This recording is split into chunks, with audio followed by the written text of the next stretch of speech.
দেখতে দেখতে কোরবানি ঈদ চলেই আসলো, হাতে গোনা মাত্র আর কয়েকটা দিন আছে।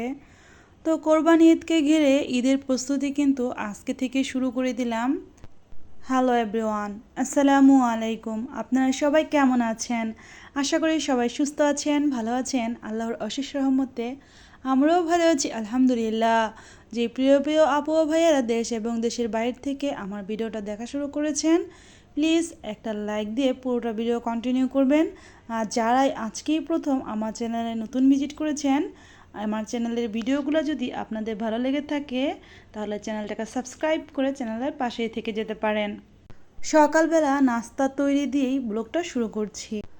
তেল, চিনি, কোনো রকম বেকিং পাউডার ছাড়াই একদম ঝটপট করে সকালের জন্য আজকে নাস্তা তৈরি করছি।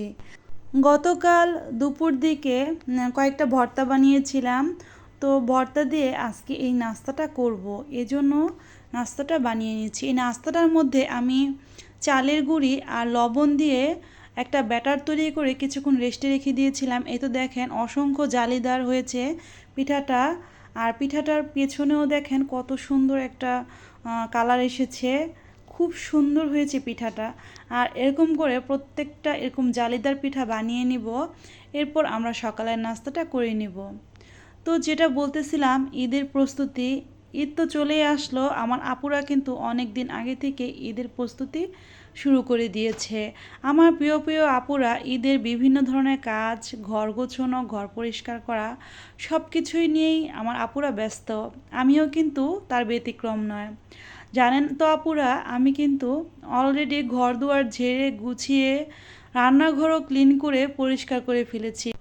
এখন শুধু মশলা তৈরি করা আর ঈদ উপলক্ষে টুকটাক কেনাকাটা বাকি রয়েছে। তো সেগুলোই কিন্তু এই কয়েকটা দিনের মধ্যে আমি সেরে নিব। আর এই তো দেখেন এক এক করে আমি কিন্তু জালিদার পিঠাগুলো বানিয়ে নিচ্ছি। আমার প্রিয় প্রিয় আপুরা হয়তো অনেকেই মার্কেট শুরু করে দিয়েছে। কুরবানি ঈদ আমার কাছে সবচেয়ে বেশি আনন্দ লাগে গরু যখন বাসায় আসে, মানে গরু কিনে যখন নিয়ে আসে, এরপরে থেকে কিন্তু কুরবানি ঈদের আনন্দটা বেড়ে যায়। আর পোশাক, ড্রেস এগুলো তেমন একটা আনন্দের মধ্যে পড়ে না, তারপরও যেহেতু ঈদ, পোশাক তো অল্প হলেও নেওয়া দরকার। আর ছোট বাচ্চা থাকলে তো কোনো কথাই নেই। আর আমরা বড় হয়েছি তো কি হয়েছে, আমাদেরও তো নতুন পোশাক ঈদের সময় অবশ্যই পরতে ইচ্ছে করবে। আর এই তো দেখেন আমি নাস্তাটা তৈরি করে নিয়েছি। তো ভর্তা দিয়ে অফ ক্যামেরায় মুদাসিরের বাবা, আমি আর মুদাসির নাস্তাটা করে নিয়েছি। আমার ছেলে মানে মুদাসির এই নাস্তাটা কোনো রকম ভর্তা, ডিম কোনো কিছু দিয়েই কিন্তু এই নাস্তাটা খায় না। সে এই পিঠাগুলো যদি তৈরি হয় তাহলে একটা একটা পিঠা এমনিতে কিছু না দিয়েই কিন্তু তার খেতে পছন্দ হয়। আর বিশেষ করে মুদাসিরকে যদি চিনি ছাড়া কোনো পিঠা বানিয়ে দিই, যেমন এরকম চিনি ছাড়া জালিদার পিঠা, তো এগুলো কিন্তু সে খুব পছন্দ করে। যাই হোক, নাস্তা করে চলে আসলাম বারিন্দায়। এখানে আমি এই তো জিরাগুলো ধুয়ে পরিষ্কার করে রোদে দিয়ে দিয়েছি। জিরাগুলো আমি রাতেই ধুয়ে পানি ঝরিয়ে রেখেছিলাম, যাতে সকালবেলা যখন রোদ ওঠে বারিন্দায় তখনই এটা আমি মেলে দিতে পারি। আর এই তো দেখেন আমার বারান্দায় কিন্তু আমি একটা র্যাক বেঁধে এভাবে এই জিরাগুলো মেলে দিচ্ছি। ছাদের উপর আসলে যাওয়াটা আমার কাছে একটু ঝামেলার মনে হয়ে যায়, কারণ ছাদে কিছু শুকাতে দিয়ে আসলে এরপর যদি হঠাৎ বৃষ্টি নেমে যায়, ছাদে পৌঁছাতে পৌঁছাতেই কিন্তু সেই জিনিসগুলো ভিজে যাওয়ার একটা স্কোপ থাকে। আর এই তো এখানে আমি বারান্দার মধ্যে এই আমার যে পুরনো র্যাক আছে সেগুলো আমি বেঁধে দিয়েছি। আর আমার বারান্দায় একদম বিকেল পর্যন্ত কিন্তু রোদ থাকে। বিকেল বলতে একদম 5টা পর্যন্ত রোদ থাকে, বলতে গেলে সকাল থেকে 5টা পর্যন্ত সারাদিনই রোদ থাকে। তো এই জন্য সব কিছুই কিন্তু এভাবে আমি শুকিয়ে নেই, এতে করে কিন্তু শুকাতে, যে কোনো জিনিস শুকাতে আমার বেশ একটা কষ্ট হয় না। তো জিরাগুলো রোদে দিয়ে এরপর চলে এসেছি রোমে। তো মুদাসির বাবা এখানে রসুন আর আদা নিয়ে এসেছে। তো গতকালের আগে ভিডিওতে কিন্তু আমি শেয়ার করেছি। তো এইগুলো এখন আমি কেটে নিব। এই আদা রসুন কেটে তৈরি করা আমার কাছে একটা বড় কাজ মনে হয়। আমার আপুদের কাছে কেমন মনে হয় আমি জানি না, কমেন্টে জানাবেন কিন্তু আপুরা। এই আদা রসুনগুলো, বিশেষ করে দেশি রসুনগুলো, এগুলো কিন্তু আমি একটা একটা করে কুচি করে কেটে নিব। এরপর কিন্তু রসুনগুলো একটু বাতাস দিলে বা মুখ দিয়ে যদি ফু দেই, এরপর কিন্তু উপরে যে চোকলাটা আছে সেটা উড়ে যায়। আর যদি দু একটা থেকেও যায়, যখন পানি দা ধুবো এরপর কিন্তু সেই চোকলাটা থেকে যায়। আর খুব সুন্দরভাবে এই রসুনগুলো পরিষ্কার হয়ে যায়। তো কে আমার মতো করেন আমি জানি না। এই তো দেখেন আমি কিন্তু এভারেজ রসুনগুলো এখন কুচি করব। এরপর কিন্তু অটোমেটিকই ঝাড়া দিলেই এই রসুনের চোকলাগুলো সরে যাবে। ছোট রসুনগুলো আমি কিন্তু এইভাবেই রসুনগুলো আমি কেটে থাকি কুচি করে। আর বড় রসুনগুলো আমার মনে হয় সবাই বলে যে বড় রসুন কাটতে সুবিধা, কিন্তু আমার মনে হয় বড় রসুনগুলো কাটতেই একটু বেশি সময় লাগে। আর একটা একটা করে রসুনের যে কোয়া আছে এগুলো একটা একটা করেই কাটতে হয়। আর এই তো ছোটো রসুনগুলো কিন্তু আমি একটা একটা করে কাটছি না, এবারে ছোটো ছোটো করে টুকরো করে নিচ্ছি। আর এরপর কিন্তু চকলাগুলো আমি ওইভাবে ঝেড়ে ফেলে দিব। তো এভাবে আমি কিন্তু সবগুলো রসুন কেটে নিব। পবিত্র ঈদ উল ফিতরে আমরা কিন্তু শপিং নিয়েই ব্যস্ত থাকি, ঘরদোর গোছানো, ঘরকে বিভিন্ন নতুনভাবে ডেকোরেশন করার জন্য বিভিন্ন জিনিস কিনে থাকি। কোরবানি ঈদে ওই ধরনের কিন্তু এমএস তত একটা থাকে না। হ্যাঁ, ঘরদোর অবশ্যই পরিপাটি রাখা আমরা রেগুলারই রেখে থাকি, এটা আমাদের রেগুলার কাজের মধ্যেই পড়ে। তবে কুরবানি ঈদ উপলক্ষে মশলা তৈরি, বিভিন্ন ধরনের মশলা আইটেমগুলো তৈরি করার ক্ষেত্রেই কিন্তু আমরা গুরুত্বটা বেশি দিয়ে থাকি। কারা কারা গরু কিনে নিয়েছেন জানি না, তবে আমাদের এখনও কেনা হয়নি। মুদাসের বাবা ঈদের মাত্র একটা দিন আগে গরুটা কিনে থাকে, তবে এবার কবে কিনে তা দু একদিন পরেই বলতে পারবো।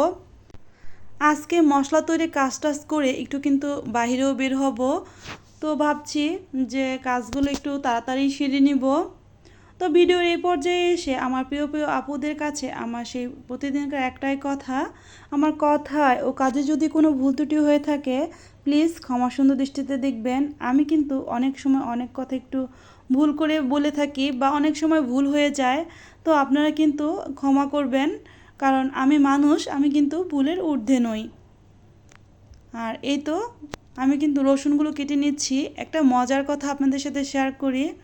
তো মুদাসিরকে নিয়ে কাজ করতে কিন্তু আমার একটু কষ্ট হয়ে যায়। মুদাসির কিন্তু প্রচুর দুষ্টুমি করে, আর কোনো কাজ করতে আসলে সেও কিন্তু সেই কাজটা করতে চায়। আর বাচ্চারা করতে চাইলে কিন্তু কাজটা করতেও অনেক দেরি হয়ে যায়।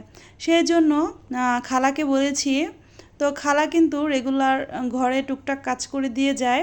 তো খালাকে বলেছে, খালা আপনি আমার আদা রসুনগুলো একটু কেটে দিতে পারবেন কি না। তো খালাও কিন্তু কেটে দিতে চেয়েছে, তো কাটতেও এসেছিল। বিশ্বাস করেন খালার কাজ দেখে আর কি বলবো, আমার ভীষণ রকমের হাসি পাচ্ছিল।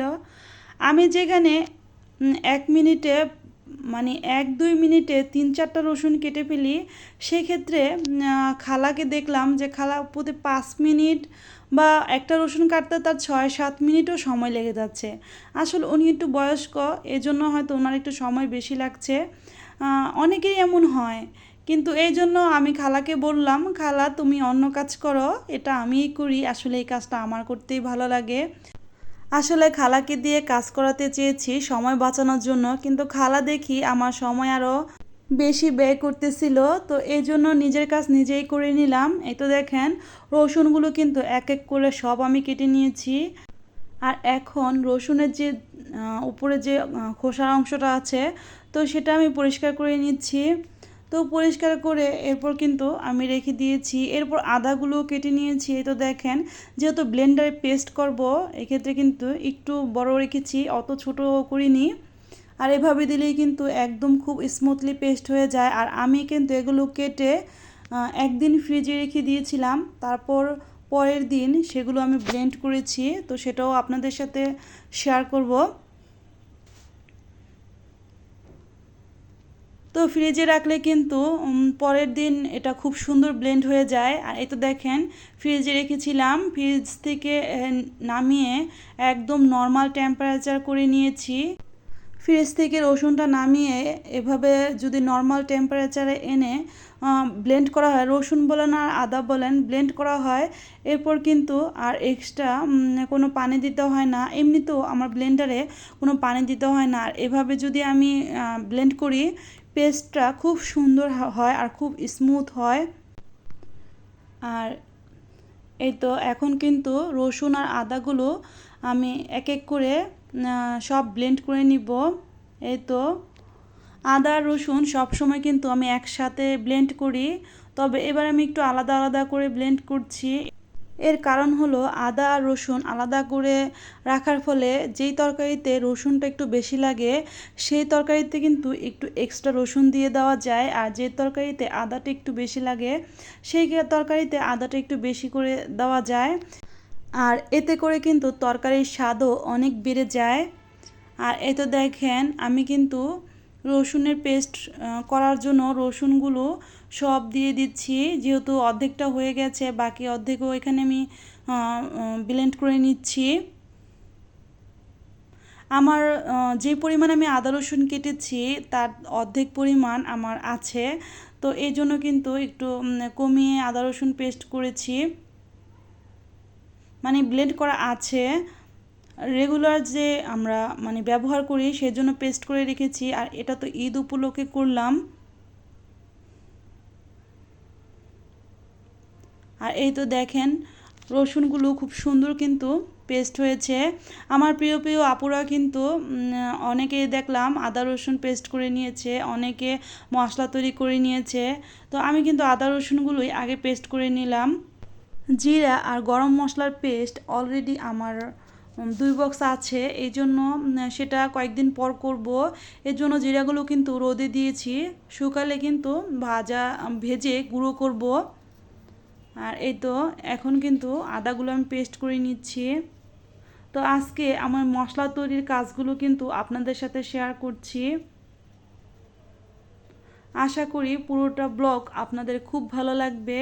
ভালো লাগলে পুরোটা ভিডিওতে কিন্তু আপনারা আমার সাথেই থাকবেন। জানি না কারা কারা আমার ব্লগটা এই পর্যন্ত দেখছেন। যারা দেখেছেন তারা বাকিটা ভিডিও কমপ্লিট করে দেখবেন। আশা করি আপনারা যেহেতু আমার বন্ধু আমাকে ওয়াচ টাইম সংগ্রহ করতে অবশ্যই সাহায্য করবেন। আমিও কিন্তু টাইম মতো চলে যাব আপনাদের পরিবারে, আপনাদের ব্লগগুলো দেখে আসব, আর আপনাদের ওয়াচ টাইম পূরণ করতেও সহায়তা করব ইনশাআল্লাহ। গতকাল কিন্তু প্রচুর বৃষ্টি হয়েছে, দুপুর থেকে একদম রাত পর্যন্ত বৃষ্টি হয়েছে অনেক। আর এই কারণে কিন্তু আমাদের বাসায় কারেন্ট ছিল না, বৃষ্টি হলেই কিন্তু কারেন্ট চলে যায়। তবে আমাদের বাসায় যেহেতু আইপিএস আছে এমনিতে কোনো প্রবলেম হয় না, তবে কারেন্ট চলে গেলে কিন্তু ওয়াইফাই লাইনটাও কেটে যায়, এই জন্য কিন্তু ভিডিও ছাড়তে পারিনি আর দেখতেও পারিনি। তো আজকে আপনারা আমার পাশে থাকবেন, আমি কিন্তু আপনাদের পরিবারে যাব। আর এই তো আপনাদের সাথে বকবক করতে করতে আদা আর রসুনগুলো আমি পেস্ট করে নিয়েছি, কিছুটা বাকি রয়েছে এক্সট্রা, তো সেগুলো পেস্ট করে আলাদা একটা বাটিতে রেখে দিচ্ছি। কোরবানি ঈদের কাজগুলো আমি অনেকটা চাপিয়ে নিয়েছি, মানে ধোয়া মোছার কাজগুলো, বয়াম, রান্নাঘর, তারপরে bedroom, drawing room, dining room, তো সবগুলো কিন্তু ঝেড়ে পুছে পরিষ্কার করে নিয়েছি অফ ক্যামেরায়, এগুলো আর আপনাদের সাথে শেয়ার করা হবে না। আসলে ঈদের তো আর বেশি দিন নেই, প্রচুর পরিমাণে কাজের চাপ, আর আমি যেহেতু একা হাতে কাজ করি আর এদিকে মার্কেটও করারও কিন্তু বাকি আছে। তো মুদাসির আর মুদাসিরের বাবা আর আমার জন্য অল্প কিছু টুকিটাকি মার্কেট করব। তো কি করি সেটাও কিন্তু আপনাদের সাথে শেয়ার করব। তো আজকের ভিডিওটা আপনাদের কাছে কেমন লাগলো, আপনাদের মূল্যবান মতামত জানাতে কিন্তু ভুলবেন না প্রিয় প্রিয় আপু ও ভাইয়ারা। তো আপনাদের সাথে বকবক করতে করতে ভিডিওর একদম শেষ পর্যায়ে চলে এসেছি। সবাই ভালো থাকবেন, সুস্থ থাকবেন, 5 ওয়াক্ত নামাজ আদায় করবেন, আমাদের জন্য দোয়া করবেন, আমরাও আপনাদের জন্য অনেক অনেক দোয়া করব। আসসালামু আলাইকুম, আল্লাহ হাফিজ। আর মহান আল্লাহর দোয়ায় সুস্থ থাকলে নতুন ভিডিও নিয়ে আসবো ইনশাআল্লাহ। আপনারা পাশে থাকবেন।